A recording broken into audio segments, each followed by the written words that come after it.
The views and opinions on the Craig L. Hayes Show do not necessarily reflect those of Westgate Resorts, ownership, or management. And now, on with the show.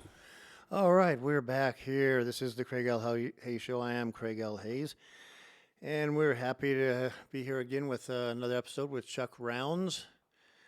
Definitely not just someone that's a cut of meat or two cuts of meats, but that's who he is actually.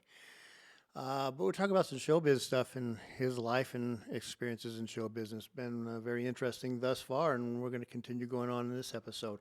We are here at the Westgate Resort Las Vegas in the International Showroom in the basement, where Elvis Presley's dressing room is just down the hall. And unfortunately, we're not in there for this group of interviews because a little leak happened in the ceiling above Elvis's dressing room.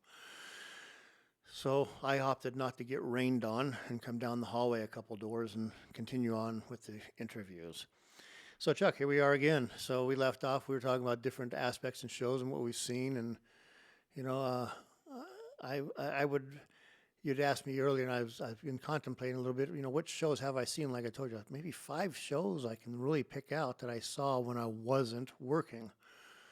And I have to say, I think Anne Murray was probably one of the just most, down-to-earth, wonderful performers. She just came out, sang her song, told the stories behind them a little bit, and then she did just a very no hype, no nothing to the show, just hit after hit, a hit, and had fun telling people about them, and band was great. Those classic performers are just something to behold. So we briefly talked when we were off air about groupies. Yeah. Have you had to deal with many groupies in your life? Well, like I was just telling you that quick story about and I'll tell the audience it's a good one. It's PG-13. Actually, it's probably just PG. But the whole thing about groupies wanting to get backstage to see to be with the band and do probably unspeakable things with the band, whatever. It doesn't matter. It's showbiz. But, sometimes I'd be out there by one of the backstage entrance areas, and you'd get to these girls would go up and say, "Hey, can we go backstage?" I say, "Oh, you really want to just go backstage?" "Yeah, we want to go backstage." "Okay, well, come with me." I'd take them backstage, walk them around backstage where all the band gear is at, and, the risers and everything like that. And I go, "Well, this is backstage." And they're like, "Oh, no, we wanted to go down and see the band." "Oh, no, you can't do that. I'll have to take you back out. You can't be here." So I'm like, Craig, sometimes you're just a jerk, The weirdest set of groupies that I had to deal with was I ran Rick Springfield's tour. And Rick Springfield has the craziest groupies that I have encountered. There was one woman who was just so creepy. I mean, first of all, she bought a ticket to be in the front row every single show. But she would also send gifts backstage all the time. So there was a bouquet of 24 white roses, and she had taken the time to put on red lipstick and kiss every petal. And we had a special bodyguard to simply monitor her so she would not leap on the stage, because she tried several times and was escorted out several times, but she always came back. And there was probably a half a dozen of those at every show. Wow. Yeah, he would receive tons and tons of gifts from his fans that he would not touch. He would not go near any of the gifts that anyone sent back. And so after every show, there would be a table of gifts that were sent back to him that anyone was welcome to, but he wasn't going to go near it. And why was he afraid someone had done something to him, or?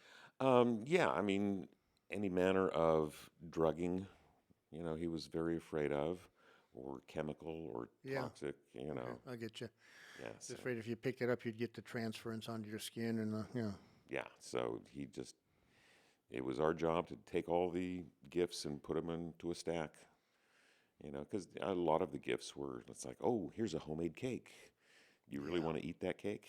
Yeah. Yeah. Isn't that funny how people would think, "Oh, yeah, I make the best cake. He'll just love it." Yeah. Well, they won't touch it, people. Yeah, they will not touch anything cooked, baked, or sent back food-wise, drinks, anything like that. Because they can't. They don't know what you've got done to it, you know. Exactly. So the, Weird business, man, isn't it? well, people, through a lot of their music or whatever else, they feel that they have built some sort of personal relationship with the performer that is non-existent. Yes. Yeah, they don't know who you are just because you love their songs and you think they're singing about them. They're not. They don't. It's it's in your imagination. Yeah, I mean, even Barry tells stories of his childhood, but that does not build a personal relationship with him. So you, as audience member, you don't really know him. No. No, it's yeah. Some people, and we've seen some strange things here too with that. He's got some serious fans like that too, but they're not that kind of creepy. They're a little bit. They just seem to just There's love some, him to death. I mean, they just love him. they're just obsessive, and so they've Yeah. seen 800 shows or whatever. But then again, so have we. Yeah, my last one was 673, I think. So Well, it was funny because there was one night where he was asking some people, how many shows have you seen? And, has it been more than 200? And hands go up. Has it been more than 300? And hands go up. And I was like, I've seen that many. yeah, I'm catching up to y'all. Yeah, there you go. Yeah. Yeah, what's his name from Purple Rain? Jason Tanner. He goes, how many people have seen this show more than 10 times? And people's hands go up and he goes, stalker, stalker, stalker, stalker. You're all stalkers. He calls them out, just messes with them, And then magicians, they're a whole nother breed. They really are. Magicians can be weird because magicians a lot of times start to believe that they are magical, and they're really, really not. Yeah. Yeah, I've worked with a bunch of them. Some of them were weirder than the others, Some are just down to earth, the guy we just lost, man, I just had his name and I lost it. Had the Tigers, had the show here. Oh, Dirk Arthur. Dirk Arthur, sorry. Sorry, Dirk. Dirk passed on a couple years ago, year and a half, 2 years ago. He was one of the most down-to-earth, wonderful guys. Man. Yeah, I fell into that niche for a while. I directed one magic show, and then suddenly everyone wanted me to direct their magic show. And so I suddenly fell into this pigeonhole of I am the guy to get to direct your magic show. And so they all come with their personalities. Yeah. And Steve Wyrick, I think, didn't you help on Steve Wyrick's too? I did. Yeah, that's right. Yeah, I saw you there. You were here with him on that. He has some amazing illusions. Mm-hmm. And then it just I don't know. I don't know what it is on his stuff that it just didn't grab the audience and people that want, because there's a dozen. Just so everybody understands, there's only about 12 real illusions, Right. and then so-called magicians put their spin on it or put a twist to it or whatever like that. But this goes back to Penn and Teller even talk about this. There's only about a dozen real illusions, and you just got to come up with a way to present it differently than the others. And yeah. So, but why is it that Siegfried and Roy can have the same illusions as, say, a Steve Wyrick or any of these other musicians that we've done, but Siegfried and Roy are huge at the time, and these other guys were just also Rands. Right. What and a lot of that I think still has to do with presentation, how you Of course. what it is to the audience and stuff, because you're doing the same things. Steve Wyrick was a competent magician. He put on some great illusions. I helped him create several of his illusions, and I like him. But he never had the stage presence or panache that a lot of the other magicians have. Lance Burton, great showman. He put on a good show. and he had the charisma behind it. Yeah. So, but yeah, I can start running down in my head, different magicians, and it comes down to, what's the difference between a good singer and a great singer? It may not be their voice, could be their personality, their panache, their style that goes behind all of these things. As my grandfather would have said, he goes, there's millions of good singers out there, but one of them has to be unique. And that's what sets them apart, and people pay to see them. Right, exactly. That's the David Copperfield. You know, he is the pinnacle of that sort of genre. As were Siegfried and Roy. Lance Burton approached that, never achieved that same level. And then there's the Steve Wyricks and Dirk Arthurs. Loved Dirk, couldn't stand his voice. So he had a very thin, high, nasally kind of voice that, are you ready for some extreme illusions? So. Yeah, and sometimes you just go, as much as, I like Dirk also, and I just felt so sorry for him, man. He had worked so long, finally got his dream, got his own theater, was going to own his own place, have his own room, the whole 9 yards, take all of his cats back to Branson, and then he died the week before he was supposed to go and do it. Yeah. It's amazing some of the coincidences. He had a contract with China, and then COVID hit. So that sort of ruined that opportunity. But there's odd coincidences that happen all the time. I was going to be producing a $6 million ice skating show out of Russia. And we were just getting all the money in line and got the visas for the performers. And then Russia invaded Crimea, and the U.S. Froze all the assets of all of the Russian assets, and so that show never happened because Russia invaded Crimea. It's like, come on, we just want to put on an ice skating show. Yeah. Yeah, it's just funny how that operates like that, but it does.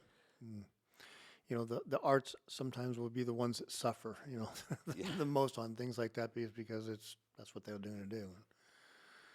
Yeah, well, art has always been like the first thing to get cut in any sort of downturn.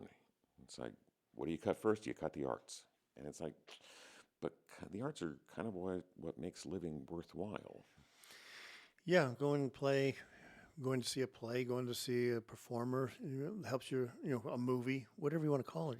It gets you out of the, like you say, a downturn. Okay, you have an economic problem. Why did movies prosper during the Depression? People needed an escape for a couple hours. Yeah. Their lives were miserable because of the Depression. They needed to go laugh at Buster Keaton or Charlie Chaplin or, whatever. And there's the dark ages of our time. And the dark ages weren't really dark. They were just devoid of art because everyone was so focused on survival that no one created art or literature. And so we know less history about that period of time simply because there was no art and literature that was really produced during that time. Art and literature is what helps define our society. And so when you decide to cut arts out, you are robbing the historical essence of that time. And a lot of people would say something to the effect of, how much funding do you really need to have for someone to go draw a picture or something like this? Can't they do it when they want to? Yeah. But even, Da Vinci and all these guys, they had people paying them, as one of their sponsoring them, so they could do their art and they could do their, sculptures. They could do all these things, just because people loved what they did. So there has to be some kind of funding behind it. Government funding, I don't think is necessary, but at the same time, government funding for some kind of arts in high school or whatever, or education in the education system is good. Now college and stuff like that, You know, I have a hard time with the college stuff. I never went to college. Well, I did for 3 weeks and I dropped out. But mine was always, why is it you go to school for 12 years and as soon as you get to college, they put you right back in the same classes you just left? You know, when you know what you want to be, you want to go, I understand if you want to teach English in school, you should have to go take some English classes in college and blah, blah, blah. But why is it you have to, you want to go be a pilot or you want to be an engineer, you want to be a doctor or something like that, you have to go start at the all beginning and take all the, it's like, why? To me, there's a lot of waste we could get rid of. But that's going back into the politics stuff. But the art stuff, I understand that, If you stop teaching music, where's the next musician's going to come from? yeah. Yeah. Yeah, there has to be some kind of introduction to that stuff and see if people are going to run with it. And, I don't know. It's where we gain our inspiration. It's where we start defining what we like, what we don't like, who we are. And there's a saying that I love: art is meant to disturb. It is supposed to shake you to your core. It's supposed to change how you look at the world. yeah. That's why in this country we have the, First Amendment, it's freedom to express, freedom of expression, all these, what we have to do. And if it bothers you, well, it's like radio station, music, art, books, whatever you want. If you don't like that type of stuff, find something you do. The art that I do disturbs a lot of people. And Yeah, it's very disturbing, Chuck. You're a very disturbing person. I've been told I'm going to hell many, many times over. Well, I would have to say I don't think you're going to go to hell other than maybe for a quick visit, see some friends or whatever like that. So- I don't know. We could get into philosophy on a couple of things. It's like, what really warrants going to hell? I don't, But if you want to see some of the art that I do, you can go to madmeat.com. yeah. And you can be disturbed too and go, Yes. holy, And what is Craig putting these people on for? or you can buy a print. Yeah. Well, Craig, why are you putting guys that are so crazy? Look at the website. Yeah, because you can also not go to the website, people. Exactly. And if you go, then you go, oh no, you can go back to watching a YouTube video or something. I don't know. There's nothing forcing you. There's no gun to your head to buy stuff like this. Exactly. And I also hate to be pigeonholed. I hate to be told that this is who you are. I mean, I work in the theater, so people want to call me a stagehand, but I do more than being a stagehand. Or they want to say, "Oh, you're a photographer." It's like, yeah, I am, but Yeah. I like living a varied and multifaceted life.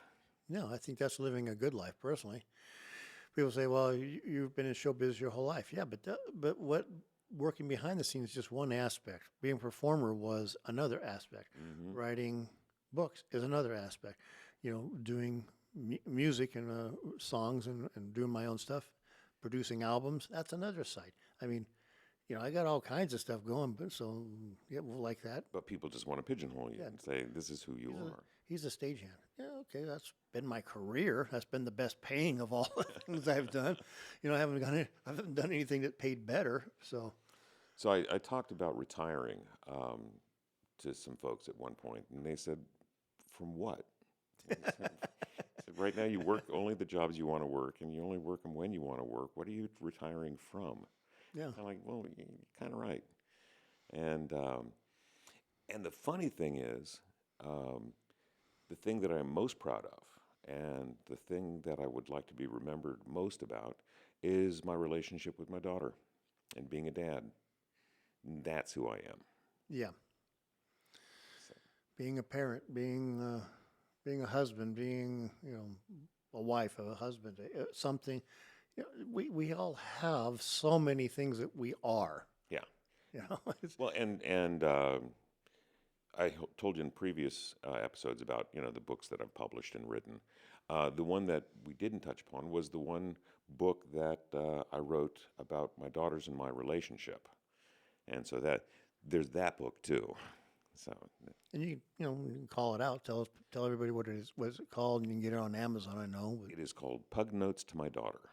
So, and it's about when she was growing up, I would get her ready for school, I'd pack her lunch, and we always had pugs as animals. And so I had a notepad that had a pug on it, and I would write her a note every day, a lot of times using a quote or something, to just help her smile or inspire her through her day. And I put it in her lunch. And when she was going to college, she was clearing out a lot of the stuff in her room. And I didn't know this, but she had saved every pug note that I'd ever written her. that's awesome. That's just so nice. So she handed me back, this box of notes that I had written to her and put in her lunch. And so I took all those notes and wrote a book, including many of the pug notes. I could write pug notes to my daughter too, if I wanted to. Yeah. No, that's awesome. Yeah, it's. I've started a autobiography, which is kind of funny. Well, I'm trying to make it funny. It's just it's a comical look at my life. So, Yeah. because I don't want to take it serious. Because I think too many people, when they write their autobiography, they want to be taken seriously. I don't. Sorry. I think that's great. I think that's great. I take everything that I do from the job that I've done for all these years very seriously. I'm dead serious about it, but I don't want to be taken seriously. Right. You know. Of course. And going back to my daughter, she got into the circus arts when she was a little girl because I was producing a circus show in San Antonio, Texas, at the SeaWorld there, and I brought in a troupe of Russian circus kids, so anywhere from 8 to 16, and they were brilliant circus performers. And I brought my daughter along with me, and they didn't share the same language, but they knew music and movement, and they got along really well. And she learned her first circus arts during that summer. Later on, I helped open the circus school that was in Las Vegas for a while, the Sandow Circus School, and was part of opening that up where she learned more skills. And so all she was doing for a long time was doing gig work, being an aerialist, and she does stilts and walks on balls and juggles and everything else. And then, of course, the pandemic hit. And it's like, okay, first thing to go were all the performers. And so I asked her what she really wanted to do. It's like, what can you do with this time that you can do something with? She said she'd always wanted to be a veterinarian. It's like, okay, go be a vet. Yeah. So now she's a vet by day and still does gigs by night. So it's a fun combination of stuff. She likes taking care of animals and then go walk on a ball in a mirror outfit. So she's got kind of like dad thing. She wants to do all kinds of varied things and just have an interesting life. Absolutely. Because when you get to the end there and you know your time is just about done, you can look back and go, I think I did it right. Yeah. Instead of saying, I wish I had a. To me, that's always been the worst thing on mine. If I wish I had a. No, I don't want to say that. Well, I have made my share of errors and missteps, missed opportunities, whatever. But for the most part, I've always been more of a yes person. Do you want to? Sure. Yeah. Let's try it. Yeah. Do you think we could? Well, I don't know. Let's try it and find out. Exactly. Yeah. So we've gone through the years. We've gone through all kinds of things. A little bit even philosophical on some topics a bit. So what else have we to talk about? Some of the showbiz experiences and some of your other things. Now, let's go back just a little bit to what was the thing on the dirt, the report, the show? Dirt Alert? Dirt Alert, that was one. Did you have your name attached to that, or did you stay anonymous? Because I'm thinking that was the one that used to always talk about all the stuff that was going on behind the scenes and all the stuff. And I swear that was like Jeff Kutash from Splash and that he was always very annoyed with that if it's the right one that I'm thinking It of. could have been. It could be the right one. I mean, Dirt Alert was started as an entertainment trade paper because when it was started, unless you were on site specifically, you never knew about the auditions. And so Minnie Madden started Dirt Alert as a place to put all the auditions and then do stories about entertainment and stories about the entertainers and what's going on backstage. So it could very well have been that. But the problem with Dirt Alert is that people would call up and ask for landfill help. And it's like, no, this is not. This is about gossip and auditions. Yeah, And so we changed the wrong name. dirt people. Yeah. So we changed the name to Callback News. There you go. So this one time I was at my desk, phone rang. I said, "Call back." And they said, "Okay," and hung up. 10 minutes later, they call, and I answer, "Call back," and they hang up. And then happens a third time, and I said, "Wait." And it was Sergei Sandow. And he always called my daughter Cement. So he's from Moldova. Moldova. Okay. And he was taking things literally. So when he said, "Well, you said call back," so you must be busy. So yeah, but my name was definitely attached to Okay. Callback So News. maybe it was something else because there was something out there back in the late '80s that would always talk about, the not the seedy stuff, but the intrigue behind the scenes and stuff, and Kuchak was always in there somehow. So everyone was always trying to figure, okay, who's dishing the dirt, and it's here at Splash about what's going on. Well, I took over Callback in 2003, so it wouldn't have been it, then. it wasn't me. Nope. Because I left Splash in '94. So, Well, Chuck, it's been great. I have enjoyed it. Yeah. If you get a hold of a few of your other friends, like we were talking earlier, and that do different parts of showbiz around town, and see if any of them are interested. Because I'd love to have a whole variety of people. This is what it's about. Getting all these stories, so we have a record of the what goes on in this town.